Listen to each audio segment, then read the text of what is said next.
So far in this series of Earthrise, I've been exploring how Indigenous knowledge is inspiring people to mobilize in service of the planet. We must care for everything we've been gifted with. The responsibility belongs to everyone. I've been finding out how wisdom traditions are starting to enter the mainstream. The idea that we've been dreaming is how we can create this conference within ceremony. At a critical moment when there is no time to lose. If we don't take care about this sacred relationship, we are lost. In this episode, I'm learning about two other movements, one rooted in ancient wisdom, the other in science, which are offering pathways back to living in harmony with nature.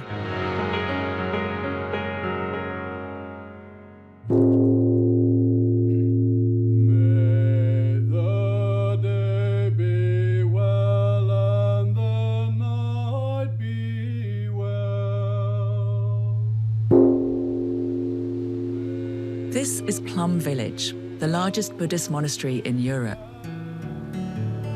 Some 200 monks and nuns live here, following the teachings of their Zen master, Thich Nhat Hanh.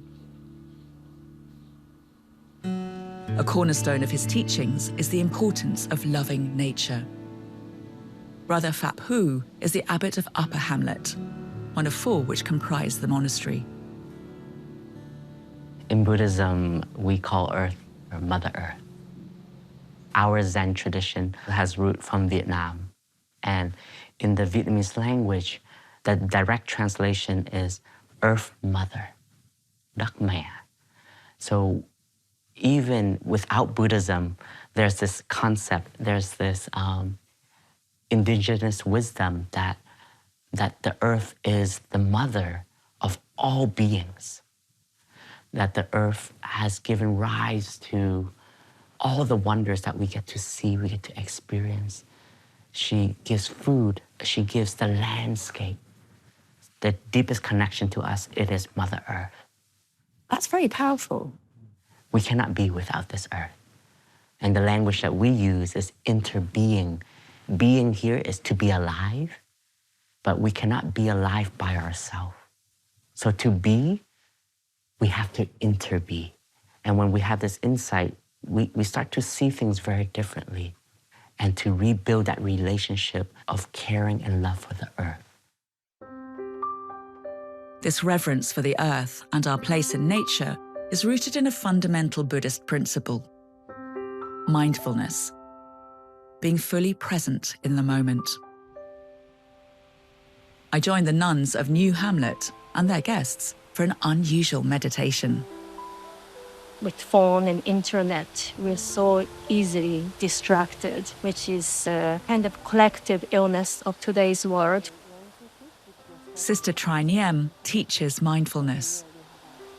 We are cultivating the energy of concentration and not to be dispersed in 100 different directions. And that also helps us to have more clarity so that we can transform the war inside of ourselves. And if we want to be of service, that's what we need to do. I found walking very slowly in this beautiful orchard incredibly calming. And I loved being able to enjoy feeling the solid ground beneath me. I really felt a connection that made me feel like I was in rhythm with the world around me.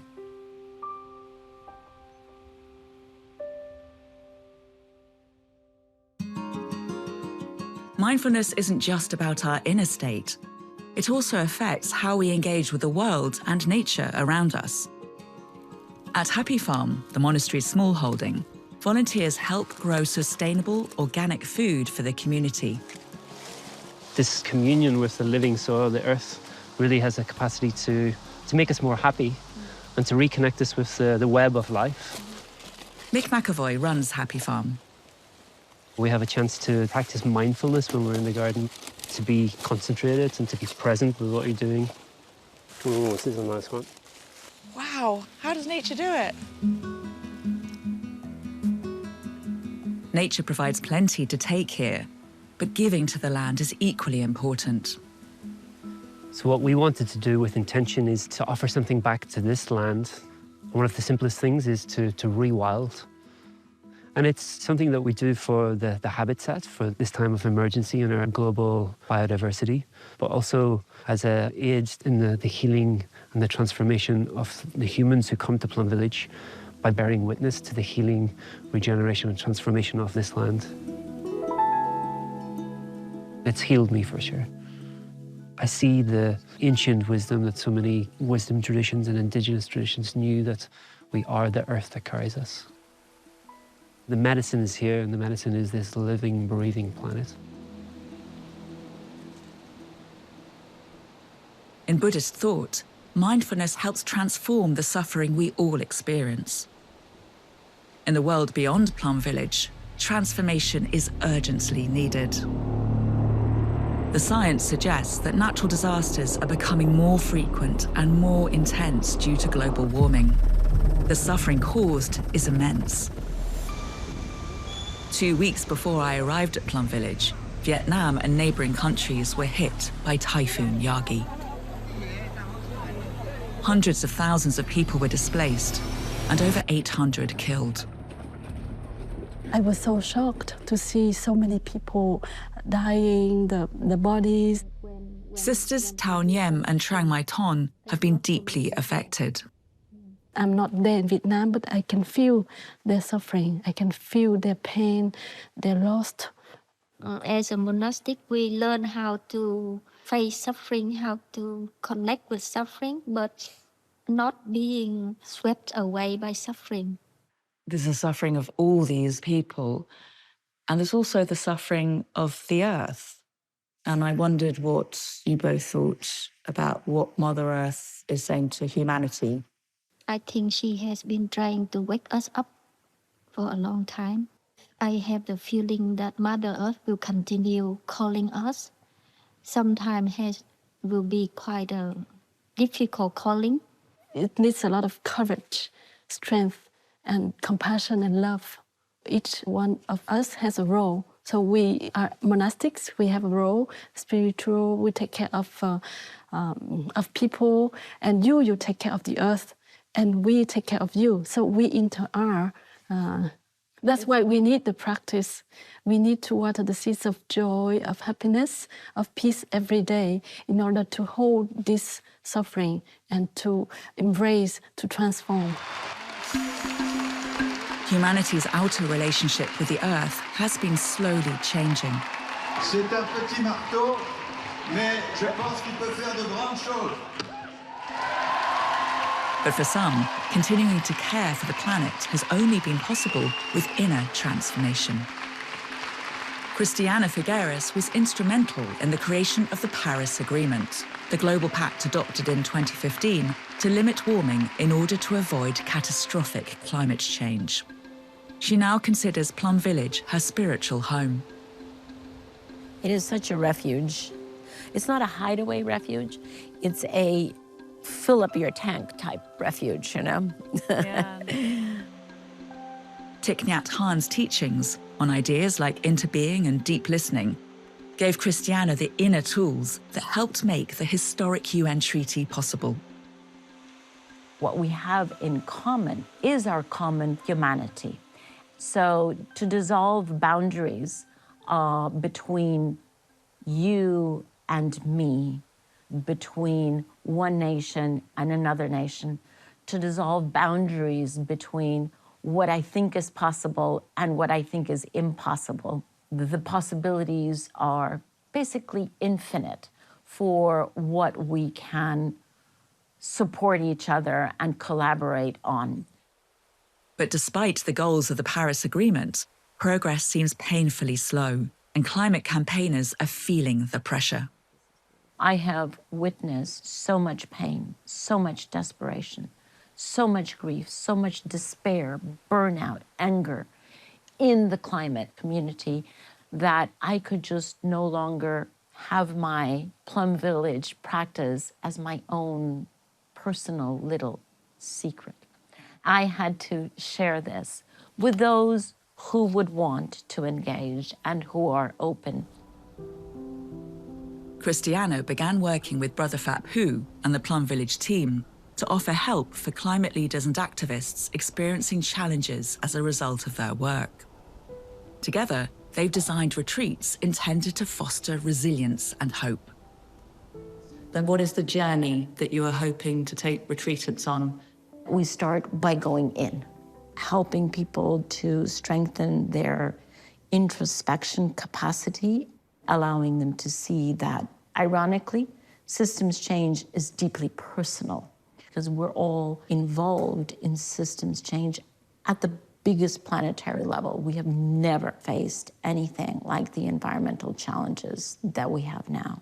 What are you hoping they will emerge with at the end? So at the end, we would hope that they can understand being in touch with emotions and feelings, and then having the ability to welcome the present moment, whatever's inside, such as doubt, even hopelessness, but then touch the potential that is also in us and in the ultimate.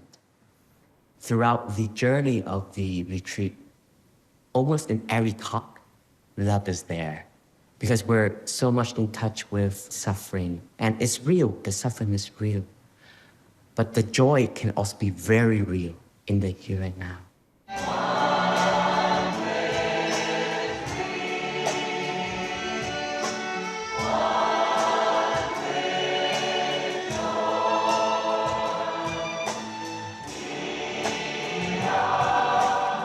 Over the past 3 years, Christiana and the Plum Village team have led retreats for hundreds of climate campaigners around the world.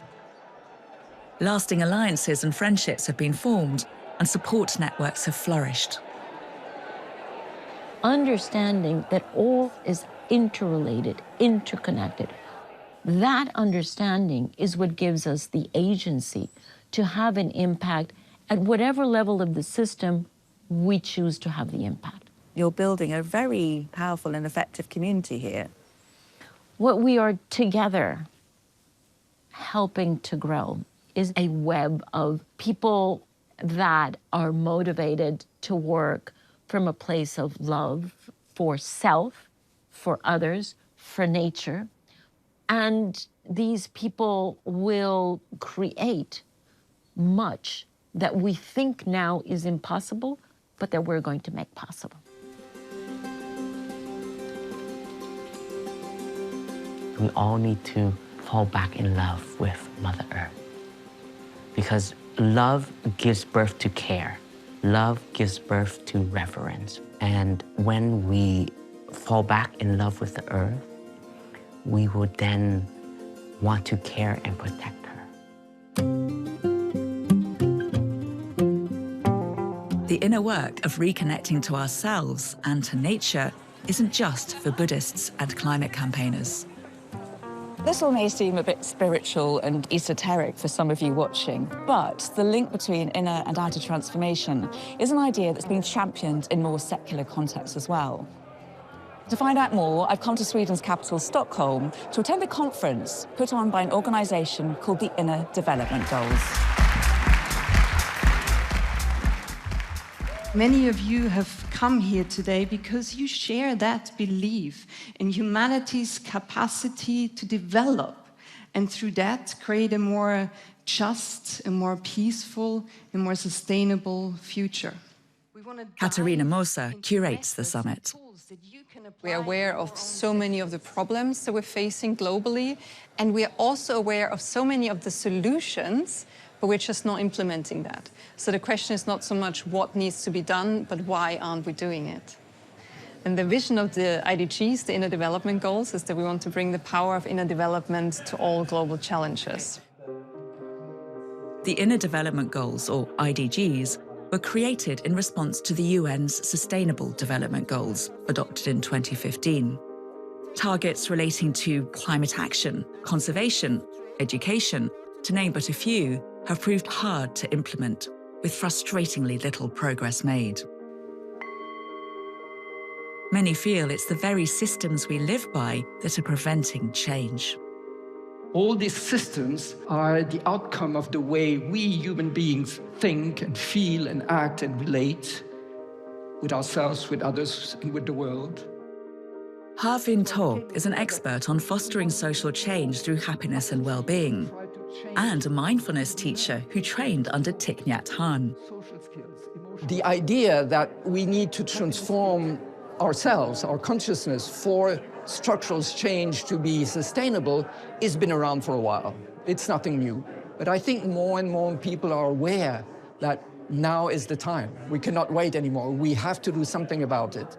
And this something is really connecting inner transformation with social change.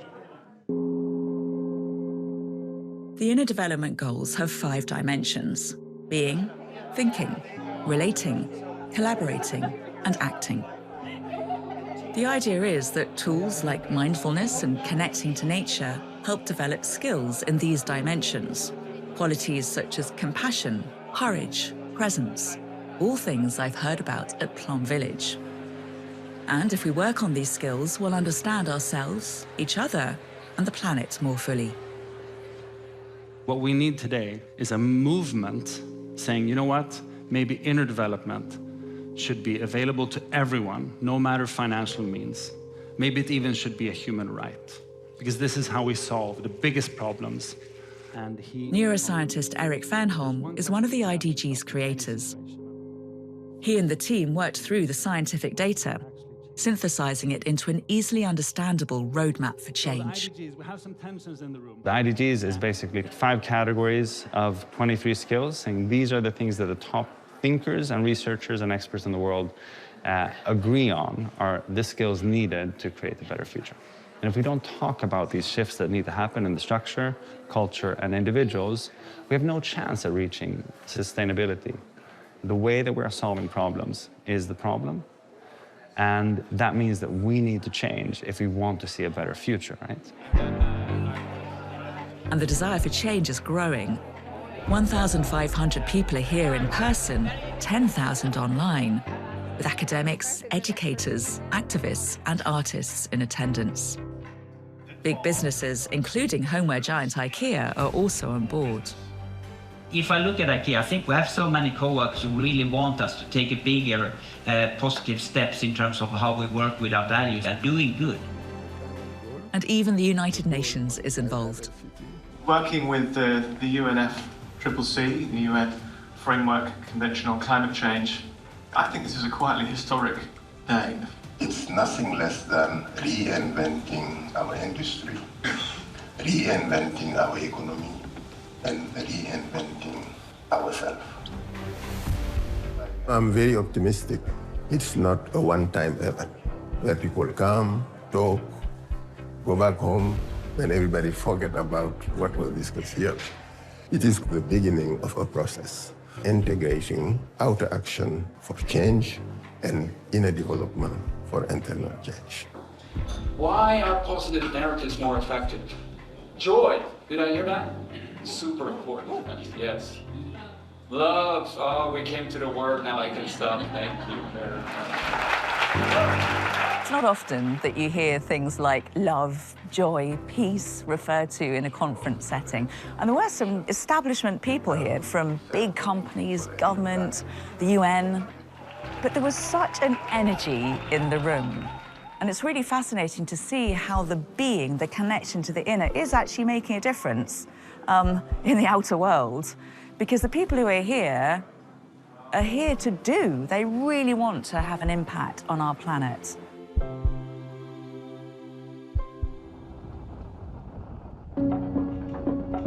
With the summit coming to an end, the IDG team are wasting no time. They head to Interconnection, an island in the Baltic Sea east of Stockholm. Along with a small group of advisors, they plan to discuss building on the success of the conference, and they've invited me to join them. The IDG team have come here to this beautiful island for a few days of decompression and debriefing after the conference. And with them inside here is a First Lady and representatives from the UN and the White House. Now, for changing the system from within, well, these are pretty good people to be working with. We need to understand the problems, like why do we have all this resistance? why have we lost inner development if it has been part of our tradition for so many thousands of years? In the core, Jan Artem Henriksen is the IDG's executive director. The first thing is, how many people even care about sustainability or the planet? Because we are lost in the external world, trying to compete with each other to get a faster car or a bigger house or something more shiny. And I think all wisdom traditions have pointed to this, that we need to have these skills and abilities to take care of the world, of each other, in a wise way, especially for leaders. And this has to do with maybe compassion and empathy, and our ability to think long-term and not just when my next salary will show up or what happens next year, but actually to see where are we heading and ask the big questions. And one of the biggest questions right now is how we relate to nature. Talking about the disconnect from nature in a place of such natural beauty, why have you all come here? I guess it's just the observation that when we are out in nature, it really shifts the perspective of who we are. Science is showing us that you are so interconnected with all the living systems, the insects, the microbiomes, the water. Reality is interconnection, but our narrative is separation. Us acting out the narrative of separation is what's causing unsustainability. So that's just a fact. I mean, that's not my opinion. This is factual, right? So therefore, it is actual insanity to act from a separated relationship to nature, to others, because they are one and the same. I'm struck by how similar this science of interconnection is to the Plum Village principle of interbeing, and to much of the indigenous wisdom I've encountered on my journey in this series. It's a thought echoed by two of the IDG's advisors. The inner development goals is not a new thing to the world. It's actually something that's been in practice in different traditions, whether it's faith traditions or different cultures, indigenous cultures. And sustainability from an indigenous lens is not something to achieve. We are concerned with sustainability on a day-to-day basis. And so this is an opportunity, I think, for us as human beings to consider what are our collective values, no matter where we're coming from. What are those values that we can share as humanity that could actually present a brand new system that's different to what got us here in the first place? We don't want to have to go backwards, to pull down everything that we've built and throw away all the great, innovations, medicine, housing, all the things that we've built. So it's about that translation. How do we actually take what we can learn from these ways of seeing the world and integrate them into modern-day Western culture? But I think what the IDGs does is give people that step off the way they've always done things and an opening into how things could be. What is the future that you imagine? The future relationship between humanity and our planet that you envisage? I mean, I can give you the scientific answer, but my honest answer to that is love. It's falling in love with the gift that we've been given, that we can be here. We're conscious and we can create. These are miracles. And aligning ourselves to only creating something that is more beautiful, more caring, more loving, and just more aligned with reality, the reality of interconnection, the reality that you are nature, we are connected. And the future of nature and the future of humanity is tethered.